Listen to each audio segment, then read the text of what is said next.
No hay otro del otro. Que me den mi deseo.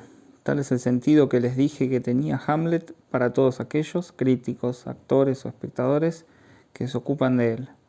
También les dije que si ello es así, se debe al excepcional, genial rigor estructural que el tema de Hamlet alcanza en esta pieza. Tras una elaboración tenebrosa que comienza en los siglos XII y XIII con Saxo Grammaticus, prosigue con la versión novelada de Belesford. Luego, sin duda, con un borrador de Kidd y con un primer borrador también, según parece, de Shakespeare, antes de culminar en la forma que tenemos de ella. Desde nuestro punto de vista, con el método que empleamos aquí, esta forma se caracteriza por algo que denomino estructura. Precisamente en la estructura intento darles una clave que les permita orientarse con certeza a saber esa forma topológica que denominé grafo y que podríamos tal vez denominar grama. Retomemos nuestro Hamlet. Supongo que, como ya van 3 veces que les hablo de él, todos ustedes lo habrán leído al menos una vez. Intentemos recuperar su movimiento, a la vez simple y profundamente marcado por todos los rodeos que posibilitaron a tantos pensamientos humanos alojarse en él. Si puede ser a la vez tan simple y sin embargo tan inagotable, no es muy difícil saber por qué. El drama de Hamlet es el encuentro con la muerte. Otros a quienes aludí en nuestros abordajes precedentes han insistido sobre el carácter prodigiosamente determinante, pertinente de la primera escena. Se desarrolla en la explanada de Elsinor. Allí regresará aquel a quien los centinelas ya han visto una vez, el espectro, con su forma de inframundo, que en ese momento aún no se sabe qué es, qué trae, qué quiere decir. Al respecto subrayé una ocurrencia de Coleridge. Vuelvo a mencionarla porque tal vez les di la impresión de hablar mal de él. Al decirles que no hace más que reencontrarse a sí mismo en el personaje de Hamlet, parecí minimizar sus palabras, mientras que él fue el primero, como muchos otros dominios, en sondear la profundidad de lo que hay en Hamlet. En sus notas sobre la pieza, que son tan bonitas y fácilmente accesibles, ya que están incluidas en sus Lectures of Shakespeare, subraya que debido al arte de Shakespeare, ni siquiera Hume, pese a ser tan ferozmente hostil a los fantasmas, podía dejar de creer en el de la primera escena. Por más que la fuerza que él desplegaba contra fantasmas menos potentemente elevados de la tumba, dice Coleridge, fuese similar a la de un Sansón. En este caso, sin ninguna duda, el Sansón es derrotado porque Shakespeare se acercó mucho a algo que no era el ghost, sino que de hecho era un encuentro, no con el muerto, sino con la muerte. El encuentro con la muerte es, en definitiva, el punto crucial de la pieza. Debemos partir de la salida de Hamlet al encuentro de la muerte para concebir lo que se nos promete desde la primera vez que el espectro aparece, en el momento preciso en que la campana da la una. The bell then beating one. Al final de la pieza reencontraremos ese one. Es el momento en que, después de su complicado trayecto, Hamlet se encuentra a punto de realizar el acto que debe al mismo tiempo sellar su destino, mientras avanza, casi con los ojos cerrados, hacia aquel a quien debe matar. Llega entonces a decir a Horacio, y no es en cualquier momento, que la vida de un hombre no es más que el tiempo de decir one. Es obvio que, para encaminarse hacia ese momento, da rodeos. Se hace la rabona, como se dice. El término está en el texto, lo tomo de Horacio, en el momento en que, muy modesto y muy gentil, llega para aportar su ayuda a Hamlet. Dice entonces que tiene a truant disposition, lo cual significa que da vueltas. Nadie lo dice de Hamlet, pero eso es justamente lo que desde siempre ha impresionado a los críticos, este Hamlet. ¿Por qué no va directo? Da vueltas. En suma, lo que aquí intentamos profundizar es por qué es así. Al respecto, no crean que aquí seguimos el camino más largo, una ruta al costado de la carretera principal. La ruta que seguimos es sin duda diferente de la que siguieron quienes hablaron antes que nosotros, pero solo difiere en que quizá lleva la cuestión un poco más lejos. Lo que ellos han dicho no pierde su alcance. Sin embargo, la prueba es que Freud situó de inmediato en primer plano lo que ellos percibieron. ¿Qué se nos dice de entrada? Que la acción en cuestión, la acción de dar muerte, una acción tan apremiante y a fin de cuentas tan breve de ejecutar, que no sabemos por qué demanda tanto tiempo al héroe, esa acción encuentra en Hamlet el obstáculo del deseo. Tal descubrimiento es a la vez la razón y la paradoja. Les mostré que este sigue siendo el enigma no resuelto de Hamlet, el enigma que intentamos resolver. Parece en efecto que el espíritu debe detenerse en este punto. El deseo en cuestión, dado que es el deseo descubierto por Freud. El deseo por la madre, el deseo en la medida en que suscita la rivalidad con aquel que la posee, ese deseo. Dios mío, debería ir en el mismo sentido que la acción. ¿Qué puede significar que el deseo tenga aquí, con respecto a la acción, la función de un obstáculo? Comencemos a descifrarlo, lo cual nos conducirá, a fin de cuentas, a la función mítica de Hamlet, que hace de él un tema igual al de Edipo. Hay que matar a Claudio. El homicidio que hay que hacer, el homicidio que Hamlet quiere hacer, es un homicidio justo, al revés de lo que algunos autores han sugerido. Les dije, no hay en él conflicto de derecho o de órdenes concernientes a los fundamentos de la ejecución de la justicia. No hay en él ambigüedad entre el orden público, el brazo de la ley y los cometidos privados. No le cabe duda alguna de que ese homicidio es allí la única ley. Pero lo que de entrada se nos presenta al leer el texto es el lazo íntimo que hay entre ese homicidio, que está fuera de duda para Hamlet, y su propia muerte. Ese homicidio no se ejecuta más que cuando Hamlet ya está herido de muerte, en el corto intervalo que le queda entre la muerte recibida y el momento en que se pierde en ella. De ahí hay que partir, de esa cita con la muerte a la cual podemos dar todo su sentido. Esa cita, la última de todas las citas, donde se proyecta el acto de Hamlet y donde él se sitúa a su término, no tiene sentido más que en relación con el sujeto. Tal como aquí intentamos definirlo y articularlo, ese sujeto que aún no vio la luz porque su advenimiento está retrasado en la articulación estrictamente filosófica. El sujeto tal como Freud nos enseñó que está construido. Un sujeto que se distingue del sujeto acerca del cual la filosofía occidental habla desde que hay teoría del conocimiento, un sujeto que no es el soporte universal de los objetos, sino de alguna manera el negativo de éste y su omnipresente soporte. Un sujeto en la medida en que habla y que está estructurado en una relación compleja con el significante.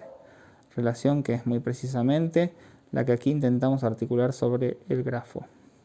Para representarlo, una vez más, el cruce entre la intención de la demanda y la cadena significante se realiza por primera vez en el punto A que hemos definido como el gran otro en calidad de lugar de la verdad. Es el lugar donde se sitúa la palabra.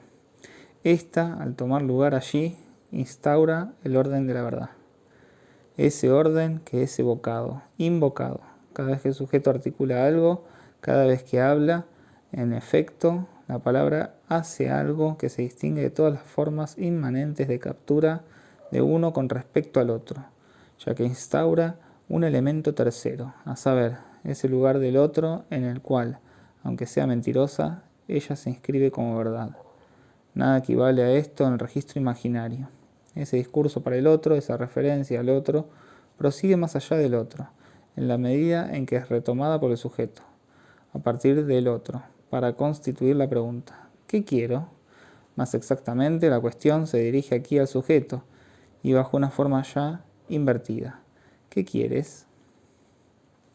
Más allá de la demanda alienada en ese sistema del discurso que está en A, apoyándose en el lugar del otro, el sujeto, prosiguiendo su impulso, se pregunta qué es él como sujeto. ¿Qué ha de encontrar más allá del lugar de la verdad entonces?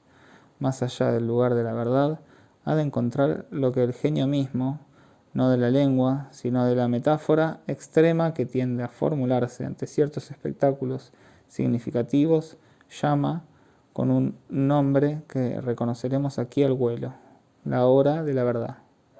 En una época en que toda filosofía ha avanzado en la vía de articular lo que liga el tiempo al ser, no olvidemos que pasado, presente y futuro, esos tiempos constitutivos de la relación temporal, son los de la gramática. Es muy simple darse cuenta de que el tiempo no se sitúa en referencia a nada que no sea el acto de la palabra. El presente es ese momento en que hablo, y nada más. Nos es estrictamente imposible concebir una temporalidad en la dimensión animal, es decir, en la dimensión del apetito. Hasta el ABC de la temporalidad exige la estructura del lenguaje.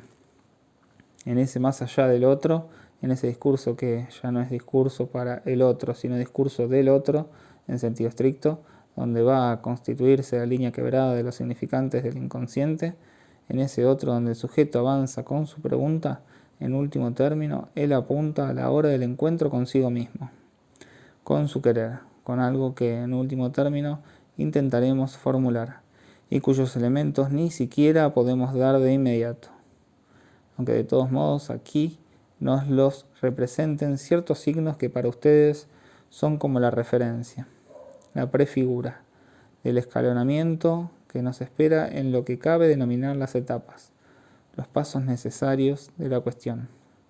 Observemos al menos lo que Hamlet nos demuestra a este respecto. Hamlet, les dije, no es esto o aquello, no es un obsesivo o un histérico, y ante todo porque es una creación poética. Hamlet no tiene neurosis, es la demostración de la neurosis, y esto es muy distinto de ser neurótico. No obstante, cuando miramos a Hamlet bajo cierta luz de espejo, se nos presenta, por ciertas frases, más cerca de la estructura del obsesivo. Eso se debe a lo que en el obsesivo es el elemento revelador de la estructura, aquel que la neurosis obsesiva pone de relieve al máximo, a saber que la función mayor del deseo consiste aquí en mantener a distancia esa hora del encuentro deseado en esperarla. Empleo aquí el término que Freud ofrece en inhibición, síntoma y angustia, o sea, erwarten, que él distingue de abwarten, esperar, la situación de peligro. Erwarten, estar esperándola en sentido activo y también mantenerla en espera. Ese juego con la hora del encuentro domina esencialmente la relación del obsesivo con el deseo. Sin duda Hamlet nos demuestra toda una dialéctica, todo un prospecto que juega con el objeto bajo muchos otros aspectos, pero este es el más evidente, el que aparece en la superficie, el que impacta, el que da el estilo de esta pieza y que siempre ha constituido su enigma.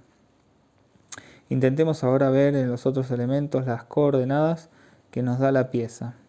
¿Qué es lo que distingue en suma la posición de Hamlet en comparación con la trama fundamental del Edipo? ¿Qué hace que esta variante sea tan impactante en su carácter de variación? Porque Edipo, en fin, no andaba con tantos melindres, como muy bien lo observó Freud en su pequeña nota aclaratoria. Cuando alguien se da por vencido, siempre puede decir, Dios mío, todo se degrada, nosotros los modernos estamos en el periodo de decadencia, damos 600 vueltas antes de hacer lo que los otros, los buenos, los valientes, los antiguos, hacían directo. Esto no es una explicación, la referencia a la idea de decadencia debe resultarnos sospechosa. Sí es verdad que así es la cosa con los modernos, debemos pensar bien, al menos si somos psicoanalistas, que ello debe de tener un motivo que no es el de que no tienen los nervios tan robustos como sus padres. No, nosotros podemos considerar desde otros ángulos lo que está en juego. Creo que conviene llevar la cuestión más lejos. Ya llamé la atención de ustedes sobre un elemento esencial, que es constitutivo de la estructura del mito de Edipo. Edipo no había tenido que titubear 20 veces frente al acto. Lo había hecho incluso antes de pensarlo y sin saberlo. Pues bien, recuerden por dónde los introduje al seminario de este año. ¿Por qué sesgo los inicié en el grama como clave del problema del deseo?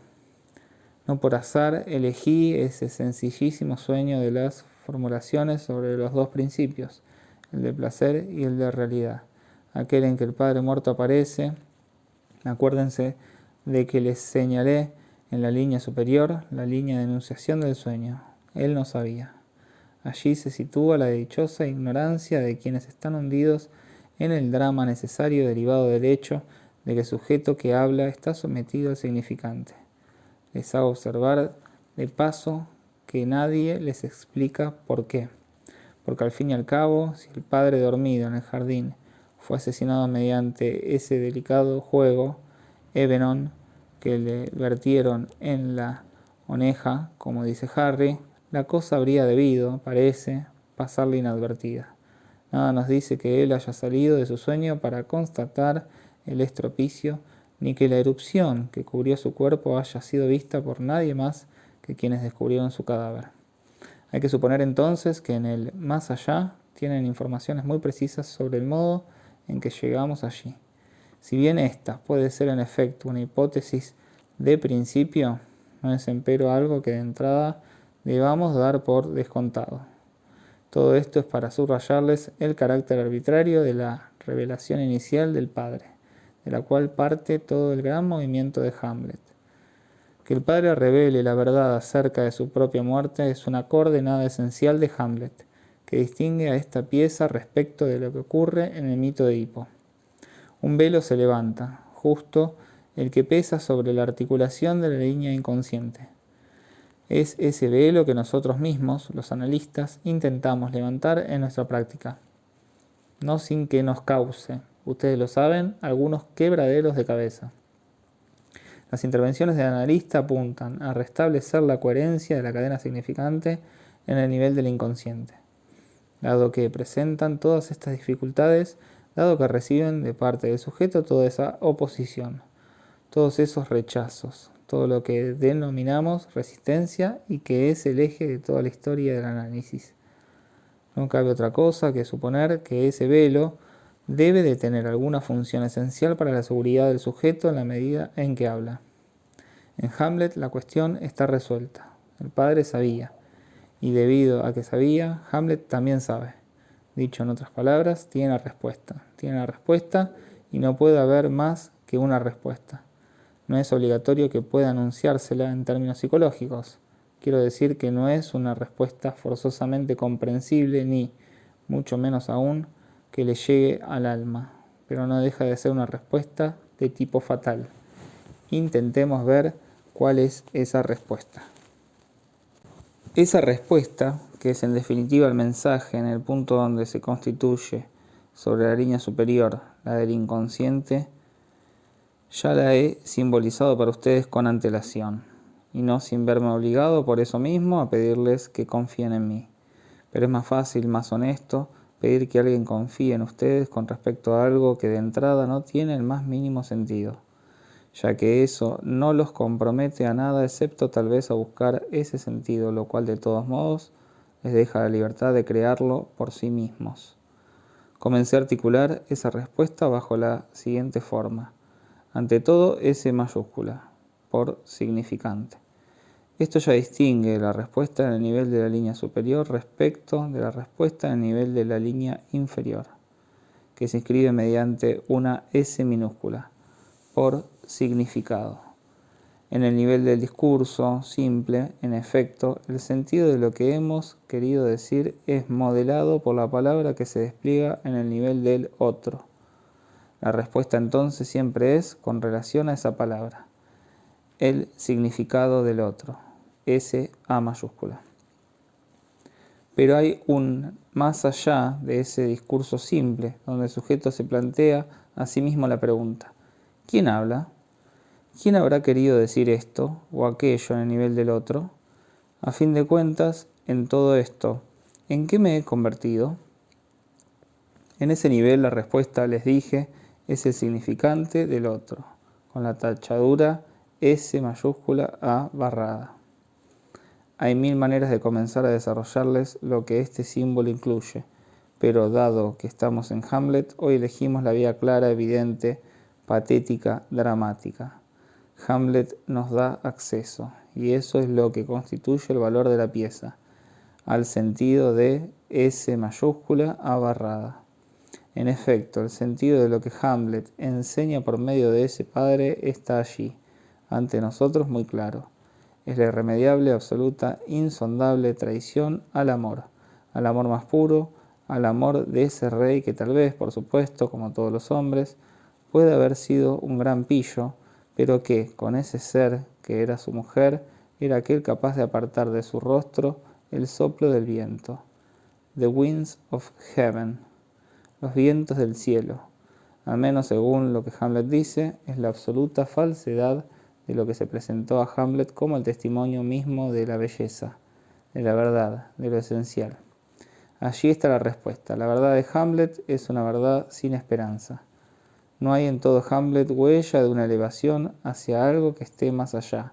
Salvación, redención. Nos han dicho que el primer encuentro venía del inframundo. La relación infernal con ese Aqueronte que Freud decidió conmover por no poder doblegar a las potencias superiores, aquí en efecto se sitúa Hamlet.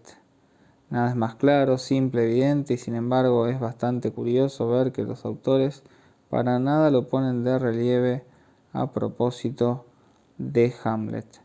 Por no se sabe qué pudor, no hay que alertar a las almas sensibles, sin duda. Pero no les doy esta respuesta, por penosa que pueda ser, más que como un escalón en el orden de lo sensible, de lo patético, ya que toda conclusión, todo veredicto, por radical que sea, al tomar una forma acentuada en el orden de lo que se denomina pesimismo, sigue sirviendo para velarnos lo que está en juego. De esa respuesta tenemos que dar una fórmula que capte con más precisión lo que ha motivado la elección de esta sigla, la razón de S mayúscula A barrada. Esta sigla no quiere decir que todo lo que ocurre a nivel de A no valga nada. Dicho de otra manera, que toda verdad sea falaz.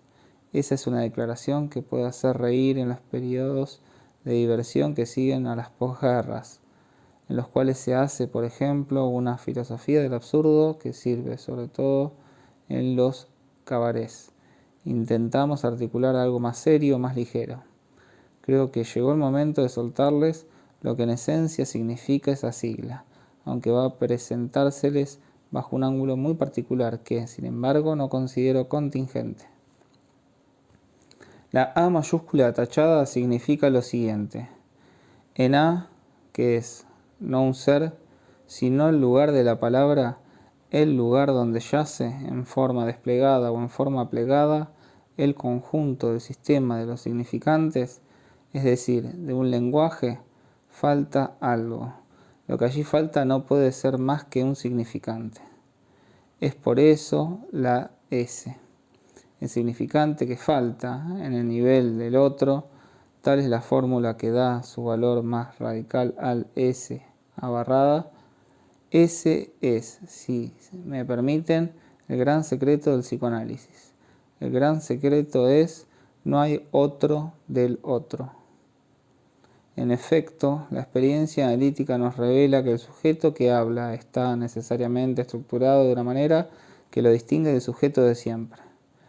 Por más que este último haya sido renovado a lo largo de una evolución filosófica, en un sentido que después de todo, bajo cierta perspectiva, en la retrospección, bien puede parecernos delirio fecundo, pero delirio al fin, el sujeto en la filosofía tradicional se subjetiva a sí mismo indefinidamente. Si soy en la medida en que pienso, soy en la medida en que pienso que soy, y así en lo sucesivo.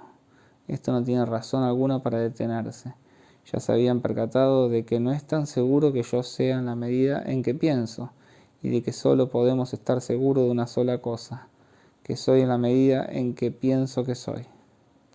Es cierto, pero lo que el análisis nos enseña es diferente por completo.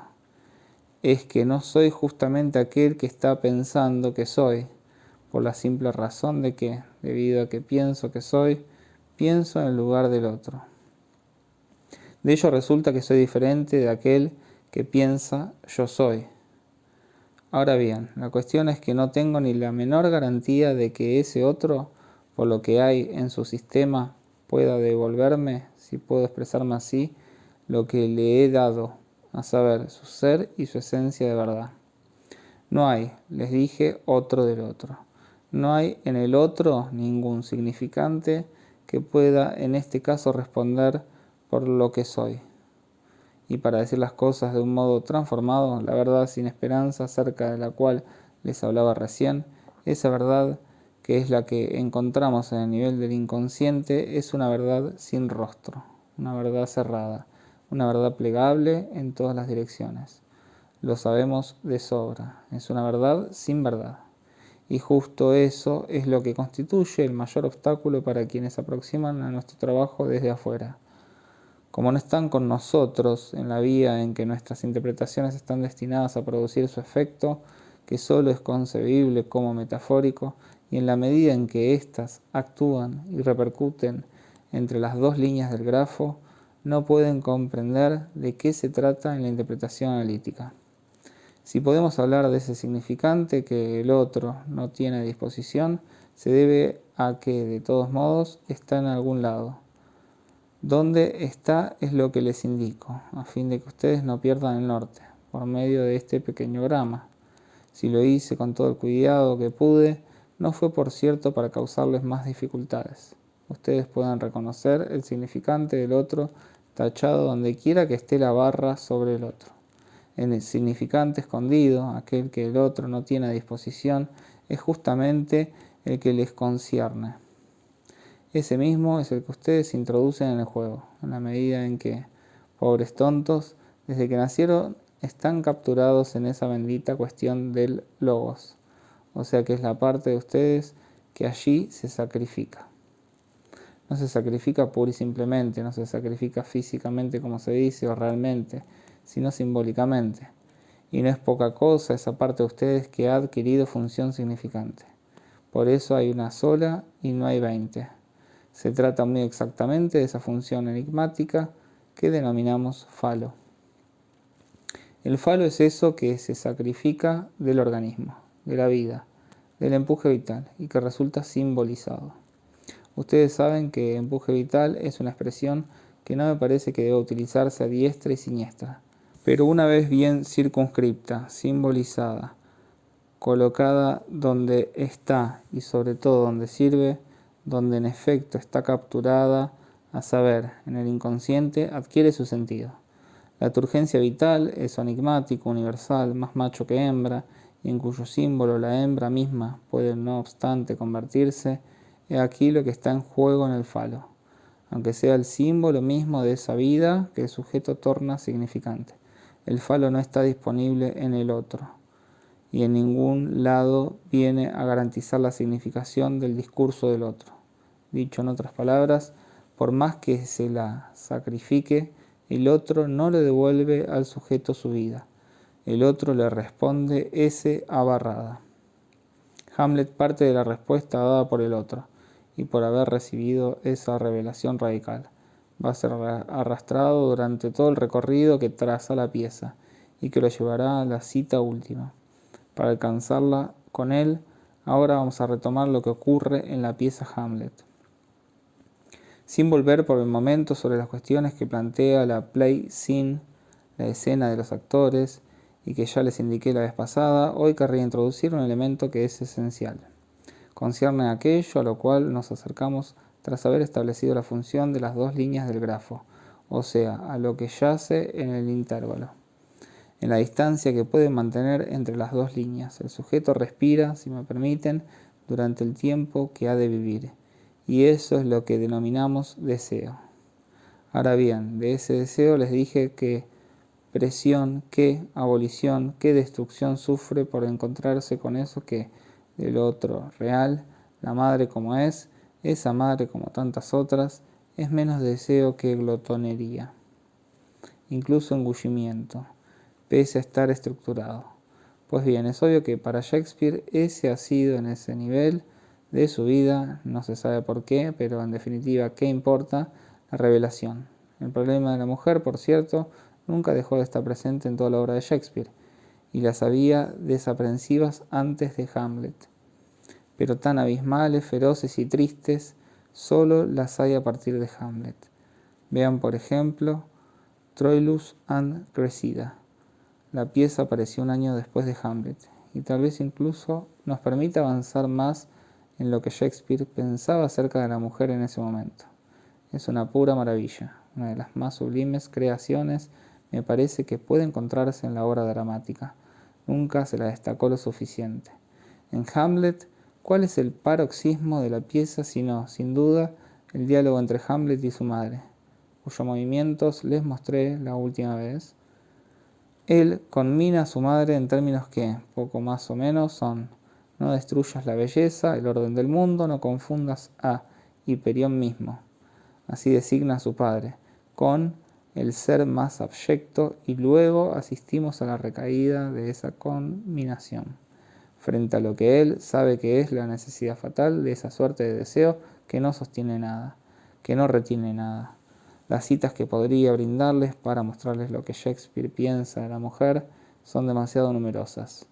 De lo que en un contexto muy diferente destaqué durante las vacaciones, no les daré más que la siguiente.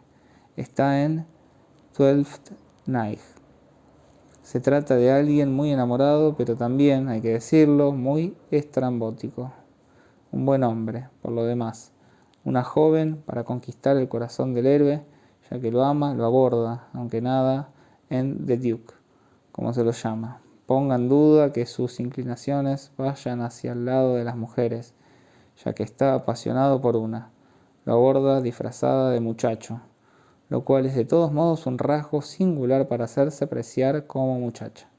No les doy estos detalles por nada, sino por la contribución que aportan a la creación del personaje que voy a introducir, Ofelia. Esa muchacha disfrazada, Viola, es justamente una creación anterior a la de Ofelia. Twelfth Night procede en uno de 2 años a la gestación de Hamlet. Precisamente tenemos allí un ejemplo del modo en que se suceden transformándose las creaciones femeninas de Shakespeare, cuyo carácter, en verdad, inmortalmente poético, manifiesta todo un aspecto de su genio. Se cuentan, como ustedes saben, entre las más fascinantes que existen, las más atractivas, las más cautivantes y a la vez las más turbias. La muchacha muchacho o el muchacho muchacha. He aquí el tipo mismo de creación en que aflora, en que se revela, un rasgo que va a introducirnos en lo que hoy será nuestro discurso, en el paso siguiente que daremos, a saber, el papel del objeto en el deseo. Luego de haber atrapado esta ocasión para indicarles la perspectiva en que se inscribe nuestra pregunta acerca de Ofelia, retomo Twelfth Night. Hete aquí que el duque, sin saber que la persona que está ante él es una joven, y una joven que lo ama, responde sus preguntas capciosas. Cuando él se desespera, la joven le dice: ¿cómo puedes quejarte? Si alguien que está junto a ti suspirase por tu amor y tú no tuvieras ninguna gana de amarla, lo cual es el caso, es lo que él padece, ¿cómo podrías acogerla? No hay que resentirse con alguien por algo que tú mismo harías. Él, que está como ciego y en la incertidumbre, le hace un gran discurso concerniente a la diferencia entre el deseo femenino y el deseo masculino. No hay costado de mujer que pueda soportar el palpitar de una pasión tan fuerte como la que el amor da a mi corazón, ni este es en la mujer tan grande y capaz de soportar. Ellas son inconstantes. Y todo su desarrollo, en esencia, hace del deseo la distancia que hay entre esa relación particular que el sujeto tachado sostiene con el objeto expresado en el símbolo A minúscula, es decir, la relación S barrada, rombo A minúscula, que sitúo en el grafo sobre la línea de retorno de la X del querer inconsciente, que es, si cabe decirlo, el cursor del nivel en que se ubica lo que en el sujeto es, en sentido estricto, el deseo. Querría introducir el personaje de Ofelia aprovechando lo que la crítica filológica y textual nos ha aportado acerca de sus antecedentes, por así decirlo, precisamente por el hecho de que la pieza Hamlet que estudiamos es obra de Shakespeare. Debemos prestar atención a la transformación que imprimió a la trama que recibió de sus predecesores. Esa trama había hecho ya un largo recorrido, pero créase que aún ofrecía más allá un camino bastante largo por recorrer, y sin duda bastó con abrirlo para que lo tomaran. Lo cierto es que ese camino nos muestra lo que se llama un territorio que Shakespeare en efecto recorrió. Vi bajo la pluma de no sé qué cretino la mención del vivo arrebato de buen humor que le sobrevino el día, no demasiado precipitado, ya que habría debido a saberlo mucho tiempo antes, en que se dio cuenta de que hay en Bellet Forest alguien que representa el papel de Ofelia. En Bellet Forest también se han fatigado con lo que le pasa a Hamlet, a saber, el hecho de que parece estar loco. No están tan seguros, ya que está claro que ese loco sabe bastante bien lo que quiere, y lo que quiere es lo que no se sabe, muchas cosas. La pregunta que se hacen los demás es justamente ¿qué quiere? Le envían una muchacha mundana a sonsacarle, atrayéndolo a un rincón del bosque, sus secretos. Si bien alguien que está atento lo pondrá al tanto, la estratagema fracasa, como conviene gracias, creo, al amor de la muchacha. Lo cierto es que el crítico en cuestión estaba muy contento por haber dado con esa suerte de arqueo Ofelia, creyendo hallar en ella la razón de las ambigüedades del personaje de Ofelia. Por supuesto, no voy a releer el papel de Ofelia, pero ustedes saben que ese personaje tan eminentemente patético, conmovedor, del cual cabe decir que es una de las grandes figuras de la humanidad, se presenta con rasgos demasiado ambiguos. Nadie pudo aún declarar jamás si Ofelia es la inocencia misma que habla, y que hace alusión a sus impulsos más carnales con la simplicidad de una pureza que no conoce pudor. O si por el contrario es una fulana dispuesta a todos los servicios. Los textos correspondientes son un verdadero trampatojo. En ellos podemos encontrar de todo. Sobre todo encontramos un gran encanto, y la escena de la locura no es el menor momento en que éste se hace sentir. A decir verdad, sorprende que los prejuicios concernientes al tipo, a la naturaleza, a la significación, a las costumbres, para ser explícitos, de la mujer, sigan estando anclados con tanta fuerza como para que semejante pregunta pueda plantearse a propósito de Ofelia. La cosa es, en efecto, es clara por completo. Si bien, por un lado, Hamlet se comporta con Ofelia con una crueldad tan excepcional que incomoda, que resulta chocante, como se dice, y que se hace sentir a la joven como una víctima, bien percibimos, por otro lado, que ella no es en lo más mínimo la criatura descarnalizada, en que la ha convertido la pintura pre-rafaelita que he evocado. Es algo totalmente diferente. Parece que Ofelia es apenas lo que toda muchacha es, haya o no dado el paso, el tabú de la ruptura de su virginidad. A fin de cuentas, nada sabemos de ello, y la cuestión me parece que de ninguna manera se plantea a propósito de Ofelia. En este caso, el asunto es saber por qué Shakespeare aportó este personaje que parece representar una especie de punto extremo en una línea curva que va de sus primeras heroínas, muchachas, muchachos, hasta algo más adelante que recuperará esa fórmula pero transformada bajo otra naturaleza. Ofelia parece ser la cumbre de su creación del tipo de la mujer, en el punto exacto donde ella misma es un pimpollo a punto de abrirse, amenazado por el insecto roedor en el corazón del pimpollo, que ofrece una imagen de la vida dispuesta a eclosionar y de vida portadora de todas las vidas. Así es además como Hamlet la califica para rechazarla. Serás madre de pecadores, a breeder of sinners. Ofelia, para decirlo con claridad, nos presenta una imagen de la fecundidad vital que nos ilustra más que ninguna otra creación. Creo la ecuación que tomé en cuenta en mis cursos, la ecuación Girl, Phallus. Obviamente esto es algo que aquí podemos reconocer con mucha facilidad. No tomaré en cuenta cosas que a decir verdad me parecen tan solo un curioso hallazgo. Tuve la curiosidad de ver de dónde venía el nombre Ofelia, y hallé referencias en un artículo de Boissac, el Dictionnaire étymologique del griego. Sin duda Shakespeare no disponía de los diccionarios que utilizamos, pero resulta que en los autores de su época hallamos, al lado de ignorancias suntuosas, cosas tan estupendas, tan penetrantes, que se tocan con las construcciones de la crítica más moderna.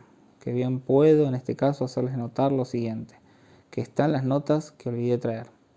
En Homero, si mal no recuerdo, está Ofelo, en el sentido de hacer crecer, hinchar. El término es empleado para la muda, la fermentación vital, casi en el sentido de dejar que algo cambie o se engrose. Lo más divertido, no es posible dejar de tomar en cuenta, es que en el mismo artículo Boisac, que es un autor que tamiza muy severamente el ordenamiento de sus cadenas significantes, cree necesario hacer expresa referencia a la forma verbal o fallius.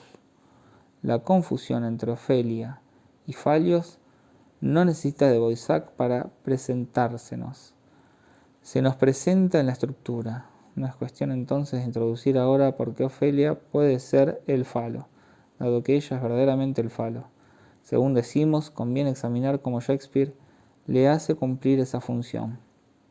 Ahora bien, lo importante aquí es que Shakespeare lleva a un plano nuevo lo que se le ofrece en Belleforest. En la leyenda, tal como éste la relata, la cortesana es el cebo destinado a arrancarle a Hamlet su secreto, en el sentido de los oscuros designios que acariciaría y que habría que hacerle confesar en el beneficio de quienes lo rodean y que no saben muy bien de qué es capaz. Pues bien, Shakespeare transpone esto al nivel superior en que tiene lugar la verdadera cuestión. Ofelia también está allí para indagar un secreto, pero les mostraré esto la próxima vez. Se trata del secreto del deseo. Las relaciones de Hamlet con Ofelia son escondidas en el curso de la pieza por una serie de tiempos en los cuales nos detendremos, ya que lo que allí se articula nos permite captar de un modo particularmente vivo las relaciones del sujeto, en la medida en que habla, es decir, en la medida en que está sometido a la cita de su destino, con el objeto, pero este término debe tomar otro sentido, el sentido que tiene el análisis y por medio del análisis. No por nada el término objeto se tornó tan prevalente y luego mucho más insistente y presente de lo que nunca lo fue en Freud, a punto tal que algunos han llegado a hablar de un giro que le ha hecho cambiar de sentido, la medida en que la libido, definida como buscadora de placer, se ha vuelto buscadora de objeto. El análisis, les dije, se ha metido en una falsa vía, por cuanto articula y define ese objeto de un modo que yerra su objetivo, que no sostiene lo que en verdad está en juego dentro de la relación con el objeto como tal como ella se inscribe en la fórmula S barrada rombo a minúscula. En esta, el sujeto castrado S barrada es sometido a algo que la próxima vez les enseñaré a descifrar, bajo el nombre que le doy, fading, del sujeto, que se opone a la noción de splitting, del objeto. ¿Cuál es el objeto del deseo? Cierto día, que según creo no era otro que el de la segunda sesión de este año, les di una cita cuya autora alguien habrá luego identificado, supongo. Decía que si supiésemos qué es lo que el avaro lamenta en la pérdida de su cofrecillo, aprenderíamos mucho sobre el deseo humano. Quien lo decía era Simone Weil. Esto es lo que intentaremos atrapar siguiendo ese hilo que corre a lo largo de la tragedia entre Ofelia y Hamlet. 8 de abril de 1959.